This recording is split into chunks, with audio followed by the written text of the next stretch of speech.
السلام علیکم پیارے ساتھیوں۔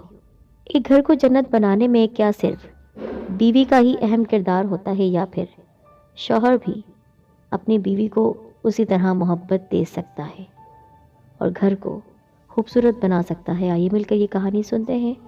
اس سے پہلے گزارش کرتی ہوں ہمارے چینل سعیدہ وائس کو سبسکرائب کر دیں اور ویڈیوز کی نوٹیفیکیشن حاصل کرنے کے لیے بیل کو ضرور دبائیے۔ ماہی کہاں ہو تم؟ لگی ہوگی پھر اس بورنگ ٹی وی شو میں اور ہمیشہ کی طرح میری شرٹ پریس کرنا بھول جانا تاکہ صبح میں لیٹ ہو جاؤں آفس سے۔ ماہی کو یہ بات کسی تیر کی مانند لگی جو سیدھی اس کے دل میں اتر گئی۔ اس نے دل ہی دل میں بڑبڑاتے ہوئے آواز کم کی اور ریموٹ پٹک کر خضر کی شرٹ استری کرنے چل دی۔ اتنی مشکلوں سے بچے سوئے تھے، چند لمحے بھی میں اپنے لیے نہیں نکال سکتی۔ آخر یہ شخص مجھے چین سے کیوں نہیں رہنے دیتا؟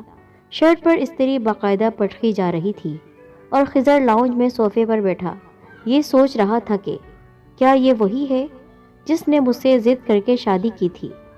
بے رونق چہرہ، الجھے بال، شکن آلود کپڑے، کچھ بھی تو اب ویسا باقی نہیں رہا تھا جس پر خضر کی نظر ٹھہری تھی۔ کہاں کھو گئی میری ماہی؟ اچانک اس کی نظر ٹی وی پر گئی جسے ماہین غصے میں چلتا ہی چھوڑ آئی تھی۔ وہاں 50 سال سے زیادہ عمر کا ایک شادی شدہ جوڑا بیٹھا ہوا تھا۔ اس کی نظر اس ہنستے مسکراتے جوڑے پر اٹک سی گئی۔ اس کے خیال کے پنچھی نے اڑان لی۔ یہ بھی تو ہیں اتنے خوش باش اور مکمل، وہ بھی شادی کے اتنے سالوں بعد، اور ہماری شادی کو تو بس 5 سال ہی ہوئے ہیں۔ ہم کیوں اتنے بیزار ہیں ایک دوسرے سے؟ اس نے ہاتھ بڑھا کر ریموٹ اٹھایا اور ٹی وی کی آواز تیز کر دی۔ ماشاءاللہ، اتنا عرصہ ہو گیا ہے، اتنی انڈرسٹینڈنگ ہے آپ لوگوں میں۔ میزبان نے ایک ادا سے اپنے بال ٹھیک کرتے ہوئے پوچھا۔ کوئی لڑائی وڑائی نہیں ہوئی یا کوئی اختلاف؟ جوڑے نے ایک دوسرے کی طرف مسکرا کر دیکھا، پھر خاتون نے کہا، کیوں نہیں، چھوٹی موٹی لڑائیاں تو سب گھر میں ہوتی ہیں، خاموش اور بوجھل تو بت ہوتے ہیں، پیار بھری چھوٹی چھوٹی لڑائیاں تو زندگی کا پتہ دیتی ہیں۔ خاتون کے جواب نے خضر کی دلچسپی بڑھا دی۔ اس نے آواز اور بڑھا دی۔ وہ آگے کہہ رہی تھی، مگر جب ان کو غصہ آتا ہے تو میں خاموش ہو جاتی ہوں، اور اگر مجھے کچھ برا لگتا ہے تو یہ ہنس کر ٹال دیتے ہیں۔ میزبان نے اگلا سوال کیا۔ اوہ بس اتنا ہی؟ لڑائی کبھی سنگین نہیں ہوئی؟ مگر ٹھہریے، اس سوال کا جواب جانتے ہیں اس شارٹ بریک کے بعد۔ ماہی کے شرٹ پر تیزی سے استری کرتے ہاتھ کچھ تھم سے گئے۔ لاؤنج میں گونجتی آوازیں بآسانی اس کے کانوں تک پہنچ رہی تھی۔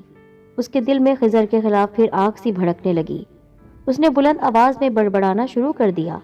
خود تو مزے سے آتے ہیں، ٹی وی کھول کر بیٹھ جاتے ہیں، میں اکیلی جان سارا گھر دیکھوں، ان کے بچے بھی سنبھالوں، آخر کیا کیا کروں؟ اس کی آنکھیں نم ہوئیں۔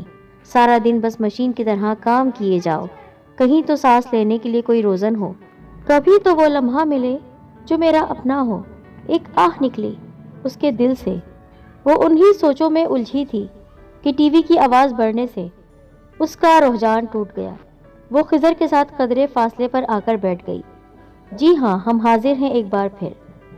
جی تو ناظرین، ہمارے آج کے مہمان سے ہم نے بریک پر جانے سے پہلے ایک سوال پوچھا تھا، آئیے ان کا جواب جانتے ہیں۔ مہمانوں میں موجود پروقار شخصیت کے مالک صاحب نے ایک مسکراتی نظر اپنی بیگم پر ڈالی اور میزبان کی طرف مخاطب ہوئے۔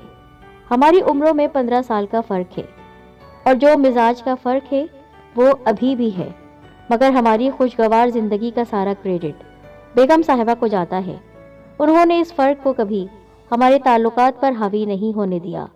خاتون نے اچانک ان کی بات کاٹ دی۔ شروع میں بہت تنگ ہوئی، یہ ایک بالکل خشک انسان تھے، کچھ بولتے ہی نہیں تھے، جو بولوں بس میں ہی بولوں۔ آگے سے جواب میں ایک سناٹا ہوتا تھا۔ میں خوب چیخ چیخ کر روتی تھی۔ اتنے بڑے گھر میں میرا دل ہولا کرتا تھا، بس بس بس بھی کیجیے، ذرا وہ تو بتائیے، جب آپ نے پورا گملہ ہی اٹھا کر دے مارا تھا مجھ غریب پر، وہ تو اللہ نے بچا لیا ورنہ میں تو گیا تھا۔ صاحب کا انداز شرارتی تھا۔ خاتون جھیپ سی گئی۔ میزبان بولی، واقعی؟ پھر کیا ہوا؟ اس کی آنکھیں کسی چرخی کی طرح گھوم رہی تھی۔ پھر انہوں نے کچھ کہنا شروع کیا، مگر خضر کے کان تو ان آوازوں پر تھے ہی نہیں۔ اس کے کانوں میں کچھ سریلی سی بازگشت ہونے لگی۔ چھوڑے بی جان، یہ کیا یوں جھٹ سے کوئی پہچانتا ہے بھلا؟ 2 چوٹیاں، اس کے گول سے چہرے پر بڑی بھلی لگ رہی تھی۔ اس پر سرمگی آنکھیں، وہ اس کی موجودگی سے بے نیاز اپنی چھوٹی سی ناک چڑھائے اپنی دادی سے جھگڑ رہی تھی۔ یہ لوگ ان کے پڑوسی تھے۔ وہ بابا جان کے کہنے پر ان سے کسی چیز کی ضرورت تو نہیں پوچھنے آیا کرتے، اور گیٹ کھلا ہونے کی وجہ سے اس نے ان دونوں کی گفتگو سن لی تھی۔ وہ حیران تھا کہ اندر جائے یا واپس پلٹ جائے، مگر پھر وہ اندر چلا آیا، اور وہ لڑکی جس کو اس نے ماہی کے نام سے جانا اس کی زندگی میں چلی آئی۔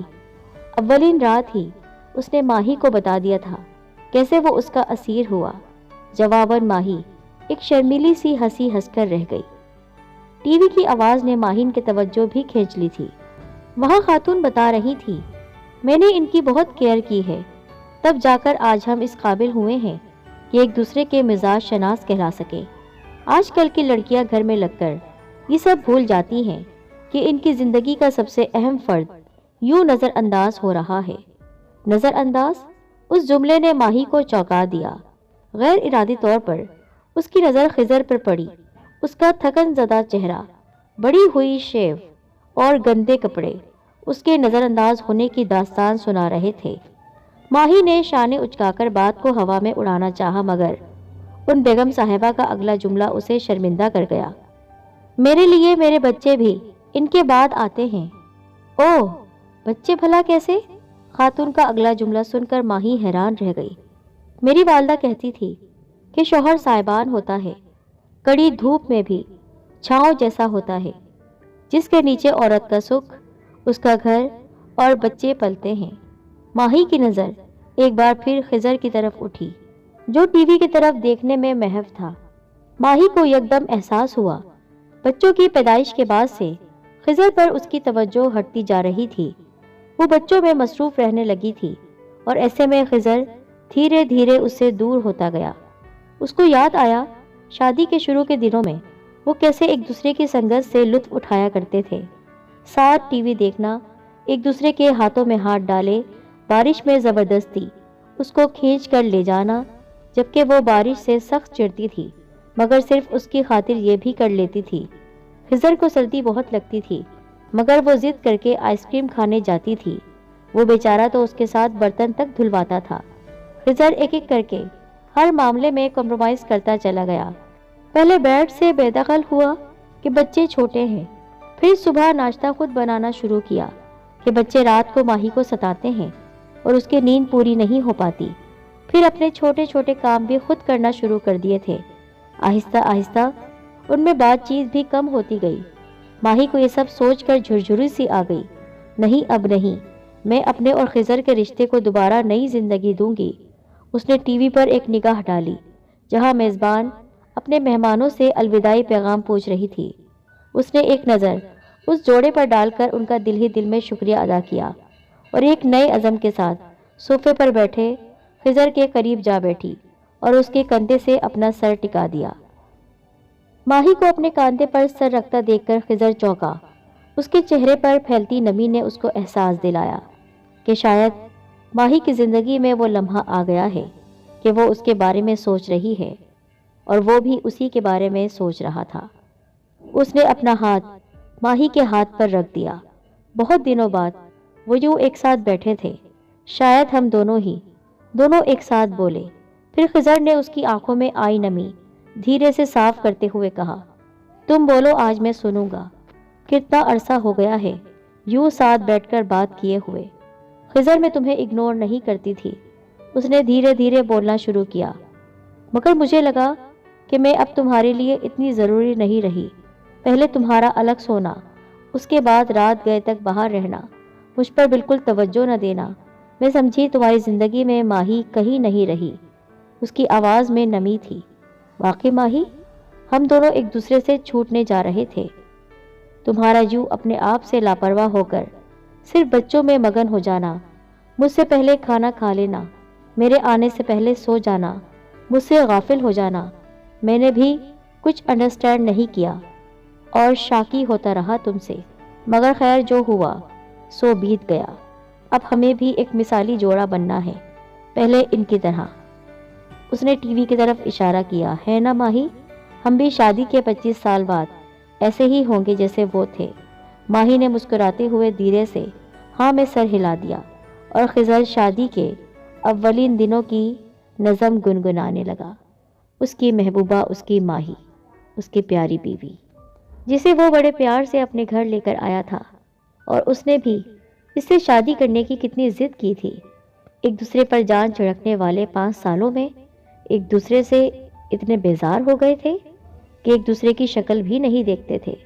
اب مل کر ان کو اپنے گھر کو سنوارنا تھا، اپنے بچوں کی شخصیت بنانی تھی۔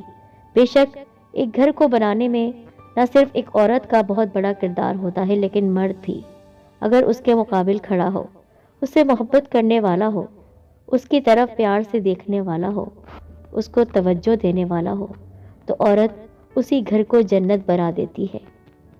ہمیں خیال ہونا چاہیے کہ ہم کتنے پیار سے کسی عورت کو اپنے گھر لاتے ہیں، اور پھر اس کی طرف نہ دیکھ کر ہم ناراض ہو جاتے ہیں کہ وہ ہمیں نظر انداز کر رہی ہے۔ حقیقت میں وہ یہ سوچ رہی ہوتی ہے کہ یہ پہلی سی محبت مجھ سے کیوں نہیں کرتا ہے۔